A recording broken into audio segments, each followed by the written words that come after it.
અરવલ્લીથી સમાચાર મળ્યા છે કે પીએમ મોદીના માતાના અપમાન સામે ભાજપનો વિરોધ નોંધાયો છે।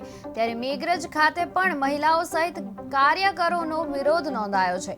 માતાનું અપમાન સહન નહીં કરેના લાગ્યા છે બેનર, અને આ બધા જ બેનર એ લોકોએ ત્યાં લગાવી દેવામાં આવ્યા છે અને મેઘરજ એપીએમસી થી મામલતદાર કચેરી સુધી રેલી યોજવામાં આવી હતી। મામલતદારને આવેદન પાઠવી એમણે વિરોધ નોંધાવ્યો હતો અને આ રેલીમાં એમણે નારાઓ પણ કર્યા હતા કે કોઈ પણ અપમાન સહન નહીં કરવામાં આવે।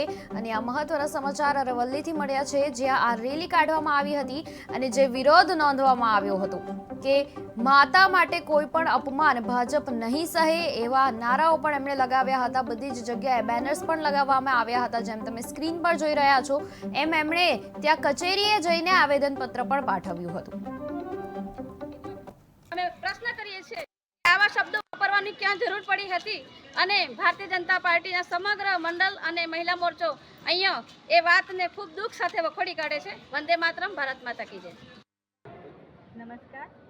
આજરોજ અહીંયા અમે સૌ ભારતીય જનતા પાર્ટીની બહેનો અને કાર્યકર્તાઓ ઉપસ્થિત થઈને મામલતદાર કચેરીમાં માર્કેટ યાર્ડથી છેક મામલતદાર કચેરી સુધી આવેદનપત્ર આપવા આવ્યા।